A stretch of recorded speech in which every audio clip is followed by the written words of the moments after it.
I was talking this morning actually with someone about the development of the hybrid systems in our R18 e-tron Quattro from when it first arrived on the scene and it looked like a spaceship. And then we introduced the hybrid system into the car and it felt like a spaceship on warp factor 4. It was an incredible feeling, just that extra boost. And how we had to work with the car, how we had to feel when it was boosting through the front wheels, coming out of corners. And from a driver you have to completely change your way of thinking. Hybrid technology is a massive influence for driving in all senses. It changes what you've learned about racing almost upside down. And just in a few short years, it has been an incredible change in development of how much of the power that we used to lose that now we actually harness and then use as acceleration. And as a driver, we love acceleration and we love something that's faster. From the driver's perspective though, now they've got to think about maximising all of these factors, maximising the way that a car regenerates the power. You know, the drivers now are really having to focus on elongating the braking to try and regenerate as much energy as possible, especially in our car and the TS050. We only have kinetic energy as a chance to recover the energy. We don't have turbo, say, heat recovery. So all of it's done under the braking. So you need to do it in a way that it is quick and where you recover a lot of energy. Because more you recover under braking, more power you then have out of the corners. So there's always a question mark, what's the most efficient way to get the best lap time out of the car? So a lot of discussions with engineers, how we do that, and then recharging the battery as well. We do a lot of that under brake.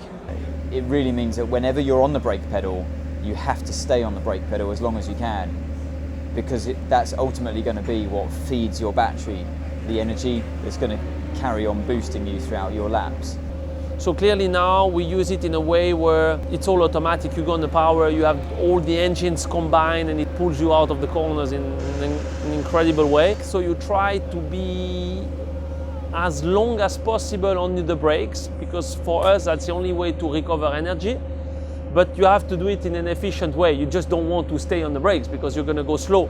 Yeah, you can affect a little bit how much you regenerate by the way that you brake.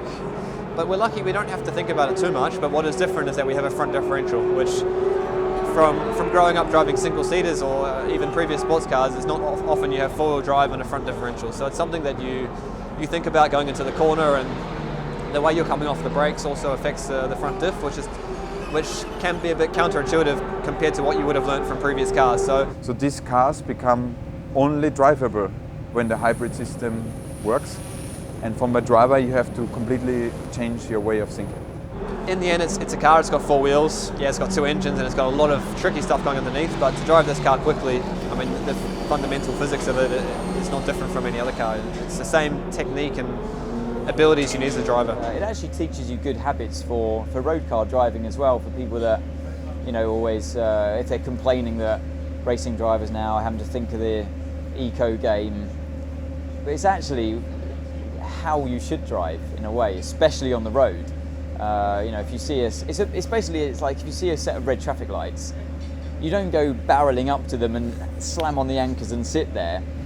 If you are in a hybrid vehicle, you're going to be winning free energy by coming off the accelerator early, braking gently but for a longer time.